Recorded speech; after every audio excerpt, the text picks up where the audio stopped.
Roman Reigns balik hajar Punk dan Seth Rollins. Cody Rhodes lanjut bacotin John Cena. Reaksi Bianca ke orang yang nuduh dia serang Jade Cargill. Dan masih banyak lagi.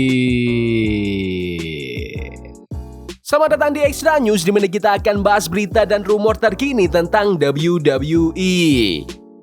Roman Reigns balik hajar Punk dan Seth Rollins. Main event Raw hari ini keren sih. CM Punk versus Seth Rollins di dalam Steel Cage. Dan mereka bener-bener all out. Storm ada, GTS ada, brutal banget. Pas udah mau kelar, Rollins sukses nge-stomp Punk. MSG pecah banget. Tapi tiba-tiba Roman Reigns datang. Dia tarik Rollins keluar dari cage. Jadi secara teknis Rollins yang menang. Tapi habis itu Roman langsung hajar Rollins. Dia kasih stomp ke Rollins. Ya, stomp, bukan spear. Terus mau lanjut stomp di tangga ring, tapi wasit langsung ngehentikan. Gak cukup sampai situ.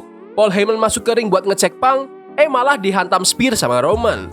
Ini pertama kalinya Roman Reigns muncul lagi setelah Rumble. Yes, The Tribal Chief balik dan langsung bikin kekacauan.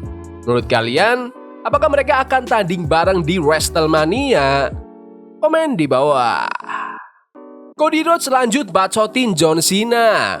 John Cena menang Elimination Chamber buat dapetin kesempatan lawan Cody di WrestleMania. Terus malah gabung sama The Rock buat hajar Cody Rhodes. Di Raw tadi, Cody naik ring di MSG dan bilang kalau Cena nggak ada di sana, tapi minggu depan bakal muncul di Raw di Brussels.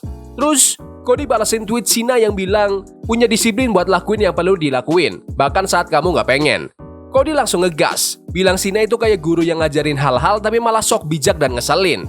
Lanjut, Cody bilang kalau Cena emang selalu jadi best for business, tapi mungkin sekarang bisnis udah ninggalin dia, dan Cena yang lagi ngejar rekor 17 kali juara dunia, itu nggak bakal kejadian. Cody bahkan bilang, bakal jadi kehormatan buat dia ngalahin idolanya dalam kesempatan terakhirnya. Terus dia tutup promo pakai kalimat, sekarang aku yang jadi kapten. Wah, Cena pasti balas nih minggu depan. Menurut kalian, apakah Cody Rhodes bisa kalahin John Cena di WrestleMania? Komen di bawah. Reaksi Bianca ke orang yang nuduh dia serang Jade Cargill. Jadi udah resmi nih guys, Naomi ternyata dalang dibalik serangan ke Jade Cargill.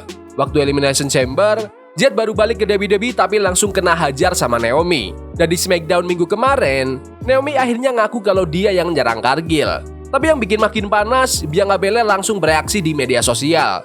Dia ngepost video sambil ngacungin jari tengah diiringi lagu Bad Before Ya dari Glorilla. Dalam captionnya, dia bilang ini pesan buat orang-orang yang masih nuduh dia ada hubungannya sama serangan ke Cargill.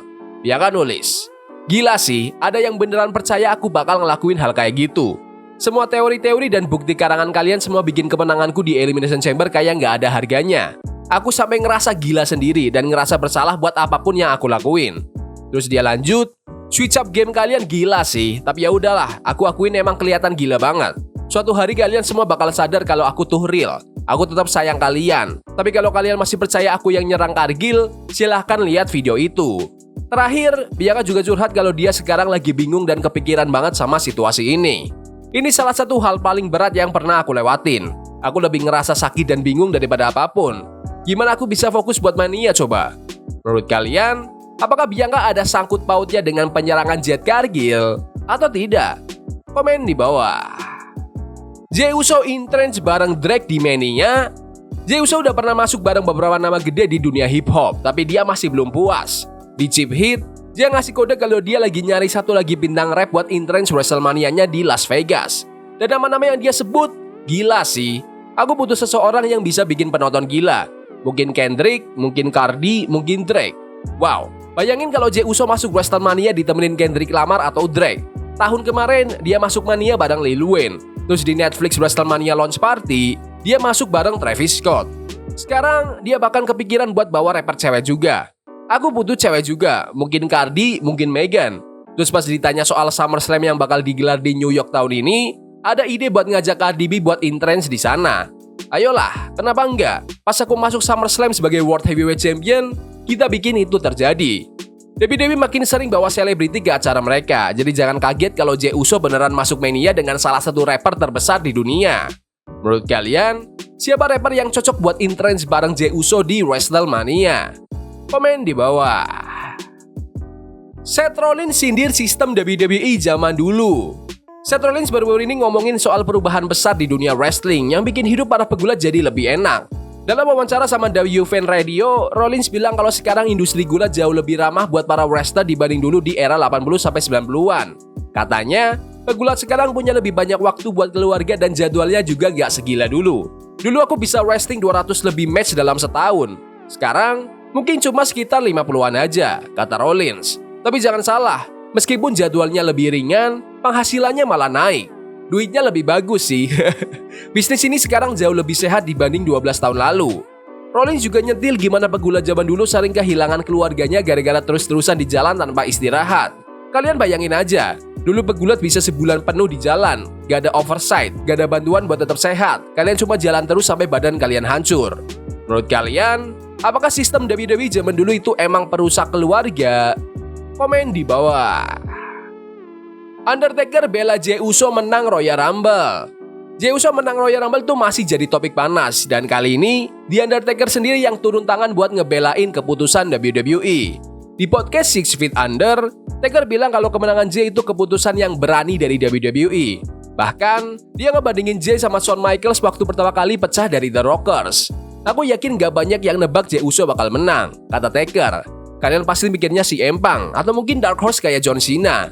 Tapi setelah aku pikir-pikir, ini langkah yang berani. Dan jujur, aku suka banget. Gak bisa dipungkiri, banyak fans yang kecewa karena mereka udah ngarepang atau Cena menang. Tapi menurut Taker, fans kadang terlalu ngerasa berhak dapat apa yang mereka mau.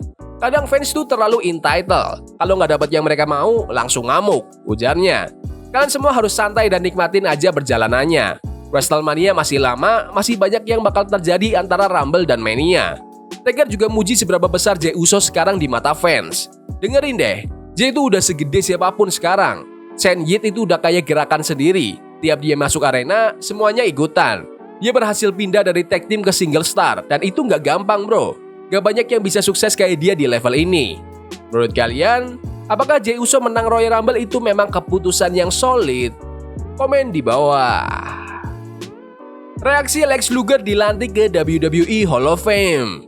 WWE baru aja ngumumin kalau Lex Luger bakal jadi bagian dari WWE Hall of Fame Class of 2025. Dia bakal bergabung bareng Triple H dan Michelle McCool yang udah diumumin duluan. Dalam wawancara di Busted Open Radio, Luger langsung bereaksi dengan penuh emosional.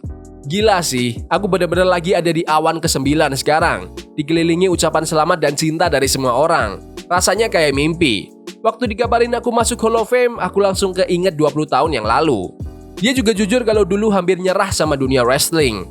Dulu aku ngerasa kayak udah nggak mungkin balik lagi ke dunia ini. Tapi sekarang, 20 tahun kemudian aku masuk Hall of Fame. Aku bener-bener speechless. Terus, soal siapa yang bakal ngeindak dia ke Hall of Fame, dulu dia sempat bilang pengen Sting yang ngelakuin. Tapi sekarang, dia kepikiran buat punya 2 orang sekaligus. Beberapa nama udah didiskusiin sih, aku bahkan nanya, pernah nggak sih ada yang punya 2 orang sekaligus buat indak? Karena aku nggak bakal ngomong lama-lama, jadi kayaknya boleh juga kalau ada lebih dari 1 orang di atas panggung bareng aku. Buat yang belum tahu, Lex Luger ini punya karir yang luar biasa. Dia 2 kali jadi WCW World Heavyweight Champion dan co-winner Royal Rumble 1994 bareng Bret Hart. Menurut kalian, siapa nih yang pantas ngeindak Lex Luger ke WWE Hall of Fame? Komen di bawah. Yaudah gitu aja video berita hari ini. Jangan lupa like dan subscribe ke channel ini karena aku pengen 15.000 subscriber sebelum WrestleMania. Tolong bantu. Yes boy. See you. Love is a game we play incognito. Forbidden fire on Nico. Burning for love we can hold. I wish we were